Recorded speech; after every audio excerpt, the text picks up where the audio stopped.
RFM Matin. Émission bi yeewaa Sénégal. RFM Matin 7h40 sunu gan Moustapha Diop salaamaaleykum.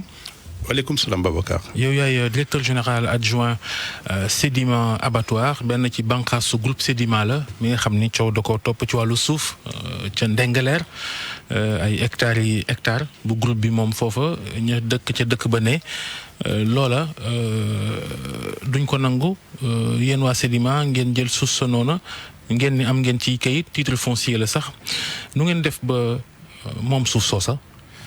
jërëjëf maa ngi lay nuyu Babacar di la sant ci dalal bi nga ma dalal ce matin di rectifier rek ndaxte coow li ñuy wax newul Ndengeleer waaye suuf suñu moom am ko mu nekk ci papier yu leer Jilaax la nekk donc ña dëkk Ndengeleer bu ñu nee Sedima dafa jël suufu Ndengeleer je pense que wax ju jaxasoo la rek parce que wax bu jógandoo kenn dootul xam fu mu féete mais en réalité le terrain newul Ndengeleer mais village de Jilaax la ne dans la commune de Sindia.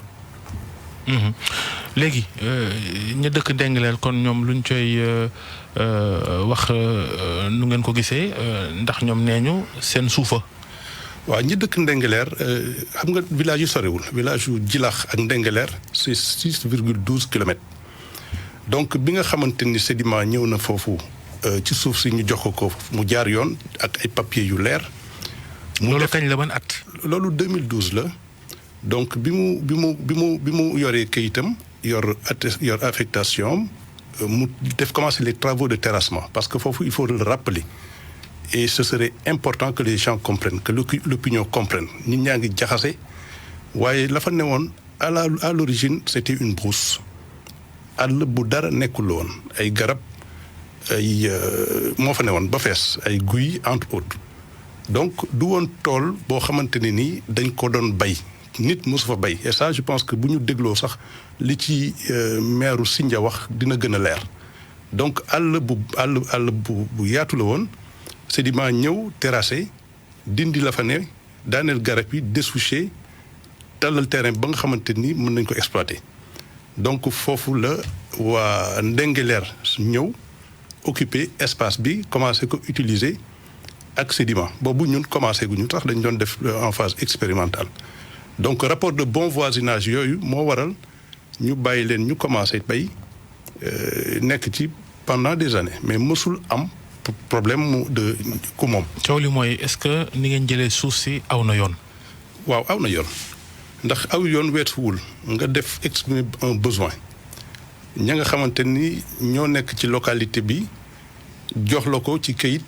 yu ñu reconnaître muy collectivité locale ba fa newoon di conseil rural de Sindia en son temps bi mu jógee foofu 2 années après en 2015 ñu def demande de bail boobu dox ba génn en 2019 ñu def demande de titre foncier demande boobu aussi aboutir donc ça nous a valu. gaaw na lool nu ngeen ko lijjantee loolu. déet Babacar loolu 8 ans la compté ko 2012 ba 2019 loolu du loolu gaawul loolu te lépp jaar yoon aussi amul lenn luñ ci lijjanti lu dul def déposer dossier fañ ko war a déposer moo xam cadastre jaar urbanisme mu jaar ci étape yi mu war a jaar yëpp ba loolu génn.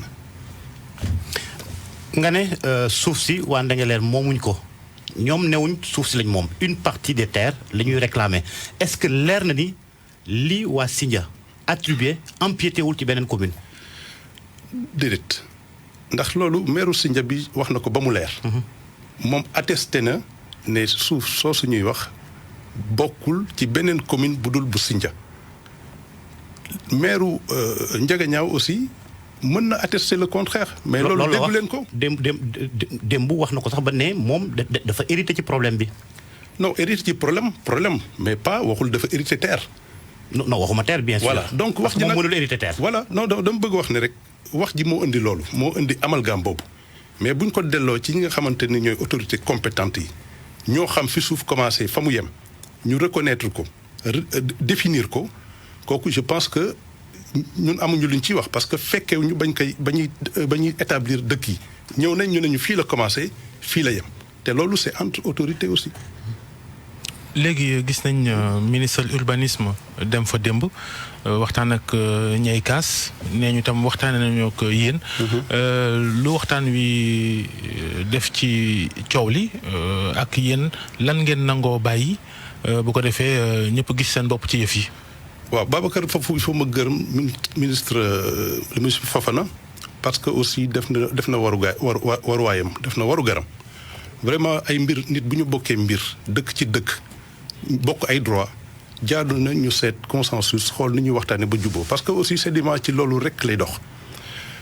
consensus yooyu aussi mësuñu jug parce que jéem nañ ba taay wut ay nit même yu toog wax waaye am na ci ñoo xam ne dañ ne ci gannaaw dafa mel ni agenda boobu bëgguñu mu antu mais Sedima li mu pare pour wax ko te pare pour def ko mooy terrain bi nga xamante ne ni ñu ngi koy coow te ña koy coow moomuñu ko fu leen seen maire daggal suuf fii ba fu mu mënti doon Sedima pare na pour terrasser ko defaral leen ko aménager leen ko ba nga xamante ni dinañ ko mën a exploiter mais xel mënul nangu suuf soo moomul nga ñëw ne yaa ko moom parce que simplement am na loo xam ne làqu na ci gannaaw. mais ci wàllu woowu yaa ngi naan suuf si moomu leen ko pourquoi je sais pas dëgg la am du dëgg. ñoom nee nañ dañ leen doon proposer xaalis ñoom ñoo ñi nga xamante ne ñoom ñooy réclamer seeni terre. maanaam guerre wala boog jéem a indemniser wala nu xam nan nañ ko mën a tuddee. loolu mënti joxe suuf si nga xamante xaalis ci ki nga xamante ne da nga naan moomul suuf si. waaw dañ koy delloo ci contexte bi. parce que aussi buñ ne guerre rek da nga koy jox suuf xam nga nit ku dem seeti nit ay nit yu dem seeti ay nit.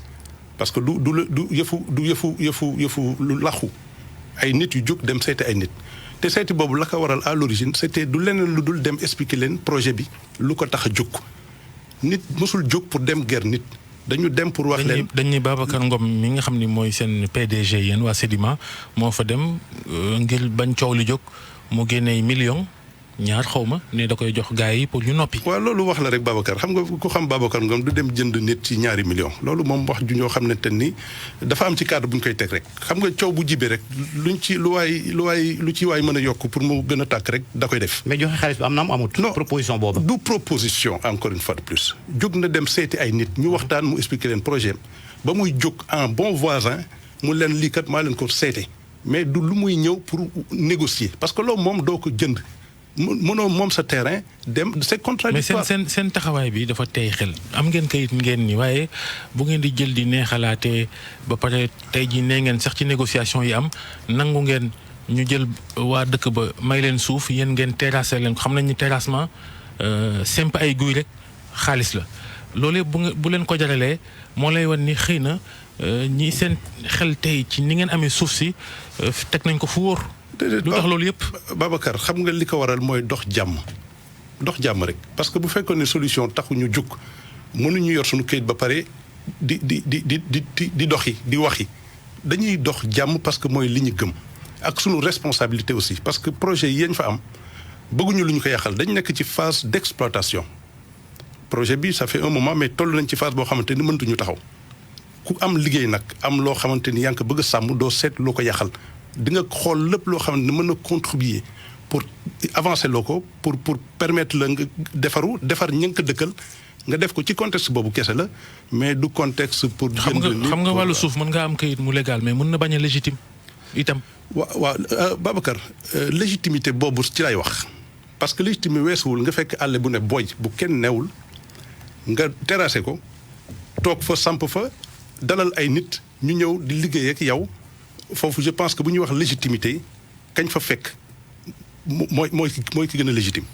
mais est-ce que yombul aussi ngay naan ni àll bi nga xamante ne kenn béyu ko ndax guy yaa nga fa kat yaa nga fa te pourtant ci àll yooyu loolu noonu di guy yeeg kat yi ça ne dérange pas ñi nga xamante ñoom ñooy paysans yi noonu lañ koy béyee. mais ci contexte bi ñu koy delloo foofu kenn neew fa woon peut-être feneen. loolu dinañ ko mën a vérifier. mais contexte bi ñuy waxee mais sempi ay garab ak leen gor sax dafa baaxul cim réew cim àll. donc Babacar xam nga am loo xam ne ku bëgg dara da ngay def dara boo sempee garab dañ fay samp garab sempi wu ñu rek pour sànni dañu sempi pour jëmbat parce que jëmbat boobu lu dundal doomu aadama la ñuy wax fi mu ne nii. suuf soosu lu ngeen koy doyee faf. suuf soosu dañ ci fas yéene mbay bayu lépp luy horticulture. lépp loo xamante ne ni dañ ko daan jéggaani muy jóge bitim réew di jóge ay dëkk yoo xamante ni sore nañ ñu mën ko am parce que dañuy wax te Covid bi wane na ko bi Covid bi amee frontière yëpp tëj ku mënewul sa bopp doo dem yéen xeetu meññeef la. waaw carotte nga ci tomate nga ci oignon nga ci lépp loo xamante ni daal dina dugg ci bool bu nit mën a jëfandikoo waaw. ñu fàttali sunu gan Moustapha Diop directeur général adjoint sédiment abattoir léegi dañu bëgg a xam itam li nga xam ni moom mooy li ngeen def ci xaalis foofa ñaata la lu ngeen suuf si lu ngeen ko jëndee terrassement ba ngeen ci def ñaata xaalis la. waaw xaalis bi te tekku na wax fa dëgg yàlla je pense que actuellement à l'heure où je vous parle on doit avoisiner plus de 500 millions de dépenses entre la régularisation du terrain et les investissements qui sont réalisés tey boo demee di nga fa fekk 3 forages yoo xam ne bu ci ne rek c'est pas moins de 75 millions te lañ fa namm def moo am solo lañ fa namm def fii ak 7-8 mois bu yàlla dogalee ñu démarrer li ñu namm def fii ak 7 mois on parlera de 2 milliards d'investissements fii ak 7 mois on parlera de 500 personnes te bu ñu demee dans une seconde phase je pense que population bi ñu bëgg ñu liggéey fa du ñuy jóge Dakar di fa dem ña fa dëkk la c'est un développement inclusif ña fa nekk des cultivateurs yàgg ci teel bu daree ñu former leen lañ leen former. waa Pastef bu Ousmane Sonko ñoom nee ñu am na ay tubaab yu ne foofa nga xam ni sax ñoom daanaka laaluñ ci suuf si laal gu tax ñuy wax samp nañ fay école ay kii dispensaire ki ñoom seen yéen ngeen ñëw rek dagg àll bi waa dëkk ba ne ca wet ga amee yitte taxawu leen defalu leen dara. ku wax loolu kàddu googu fu mu jógee. tey boo leen demee waa Pastef bi ñu dalal fii. waaw loolu dem leen ngeen laaj waa Jilaax parce que aussi bu ñu demee laaj ña fa dëkk dañ xam sédiment lu mu fa def ak lu mu fa deful li particularité sédiment nag mooy du def di wax. sédiment yaakaar naa ne mosu leen ko dégg mu yenn affiche doo leen ko dégg parce que la ñuy def duñ ci jug te comme je dis dañu tàmbaleegul mais bés bu ñu tàmbalee yaakaar naa ne lépp li ñuy yéene ci askan boobu ci contrée boobu day lu ñuy def en toute responsabilité waaw. seetlu nañ ne wax nañ ko sànq. ministre Abdou Karim Fofana muy ci médiation démb la fa def mais am na médiation bu jiitu booba. xëy na jarul ñuy tudd tur yi. est-ce que médiation boobu ak bii nii benn bi la wala. continuité la rek xam nga waxtaan moom du doy ku ci ne bu ñëwee indi lay defar dañuy boole yëpp rek. xool la ciy jëriñ ñu adapté ko mais ñun duñu tàyyi di ubbi suñu bunt ku ci jàpp ku ne pour ñu waxtaane ko on est ouvert on est disponible disposé mais du new ñu daal ci logique gu. mais est-ce que ouverture tëj nañ suñu buntu. ouverture boobu ak ni ñu la déggee ngay wax on a l'impression que yéen fi ngeen taxaw du ñu cédé dara. non xam nga booy cédé day fekk xam nga logique nanguwul tey nga dem ci ñëw Médina fii ñu daggal lu suuf waa plateau jóge plateau ne dañuy ñëw fii ñoo ko bañ la ko daggalee nga abal leen ñu utiliser ñëw ba jëmm jamono ñu ne ñoo fi dëkk ñoo ko moom. yow noonu nga ko gisee mais noonu ñoom waxewuñ ko noonu. mooy li am. pour yow. non mooy li am. dëgg benn la du ñaar du ñett mooy li am bu leneen amoon ma wax ko. mais mooy li am. te dëgg nanguwul aussi nit ne la kaay ma dëkkal la mu jox la suuf nga jël suuf soosu jox ko beneen village loolu buñ ko defee sax problème ba mu nar a jur c'est un problème administratif c'est un problème de cohabitation parce que ña moom dëkk ba ñi moom suuf si. il faut que Moustapha Diop waa Jilaax la. il faut que ñu taxaw ci vraiment anam yi ngeen amee suuf si ndax nee ngeen amum suuf geek terrassement bi 500 millions la. suuf si sax bu ngeen ko jëndee woon 500 millions moo lay wan ni 200 ñeent fukk ngeen jëndee mètre carré bi. ci lim leen nar a jural ci xaalis ci milliards ni ngeen amee suuf si dafa yomb lool tey na xel lool. waaw Babacar xam nga ñun définir njëgu suuf titre foncier. waaw Babacar ñun définir njëgu suuf xam nga ñun defuñu lu laajte bi ñu laajtee ñu jox ñu bi ñu joxee. bu waxtu fay jotee buñ ne ñu lii ngeen di fay joxin wi jaadu na aw na yoon loolay coow li. mais Babacar ñun joxuñu suñu bopp ñun dañuy def demande. yéen ñi jël ak ñi leen jox yëpp la ñuy interpellé ci nan la ñu mën a jël hectares yu tel noonu ay hectares joxe leen ko ci anam boobu te li ngeen ci investir boo ko booleeg ni ngeen amee suuf si 500 millions képp la. non dama ne déet Babacar déet waxuma loolu dama ne fii mooy wax ak yow. parce que démarré guñu projet bi ci phase 2 nee na phase 1 bi c'est entre 2 et 3 milliards d'investissement niñ ko amee encore fois de plus amul lenn lu ci leerul tey domaine boo demee ci les livres des impôts et domaines, cadastre, entre autres, tout est documenté. Encore une fois de plus, nous sommes des citoyens sénégalais. Citoyens sénégalais, bu soxlaa day laaj bu laajee ñu jox ko c'est pas la première fois xam nga tey Sedima la ñuy wax mais il y a combien d'investisseurs étrangers yu ne fii di def li Sedima bëgg def kenn déggu leen kenn gisu leen sur des dizaines et des dizaines et des dizaines je dirais même des centaines d'hectares nañu delloo wax ji caw fañ ko war a waxee Sedima c'est une entreprise sénégalaise gérée par des Sénégalais et qui veut faire travailler une communauté sénégalaise li ñuy def génnul Sénégal. mais est-ce que kenn gënuñu ci yey bu mbirum Sedima indee coow yeneen yi indiwul coow loolu am li mu firnde. non parce que Sedima la rek je pense que am na ci loo xamante ne ni aussi du lu ñuy toog di spéculer mais la ne ci gannaaw agenda caché ya ne ci gannaaw yooyu yëpp xam nañ ko mais duñ ci wax parce que du lu ñu yitteel ñun li ñu yitteel Sedima am na 46 ans tey. agenda après 46 ans agenda caché looy pointé du doigt côté boobu. après 46 ans d'existence. je pense que war nañ xam kan mooy kan. mosuñu dégg Sedima ci coow. te pourtant suuf c'est pas la première fois te boo duggee ci àll boo duggee ci àllu bayax bi il y a énormément de fermes yoo xamante ni Sedima ko moom suuf si ci àll bi ay délibération lay faral di doon te ñi dëkk ca gox ba ñoom ñooy ñi war a jot délibération yi mais Babacar Ngom dëkkul Ndingler dëkkul Jilaax kii Babacar délibération tey boo demee yow laaj ko Tambacounda ñëw indil leen projet boo xamante ni projet de développement là du ñu la dëkkoo fi parce que Sénégal la ñuy wax aussi c'est vrai qu'on parle beaucoup de décentralisation mais nous restons tous des Sénégalais donc fu ko nit mën a laajee am na ci yelloo na ko ñu jox ko la mu laaj loolu moom je pense que xel nangu ko sax parce que ay Sénégalais rek ay waxtaan. jërëjëf Moustapha Diop. jërëjëf Babacar ñu fàttali yaay directeur général adjoint Sedima abattoir di benn ci bànqaasu groupe Sedima ñu doon waxtaan ak yow kon coowal suufas Ndingler ngi ne nga sax du Ndingler Jilaax la ñaari ko dëkk yi sax ñi ngi naan ku ne yaa moom fii la rëdd wi yem ak ñoom seen mbir mu compliqué waaye ay tànk jaam am na ci ñuy xaar fu muy mujjee jërëjëf mbokk yi ci ànd bi ngeen àndandoog ñun mu nekkoon RFM matin ci 6h ba léegi ngeen ànd ak ñun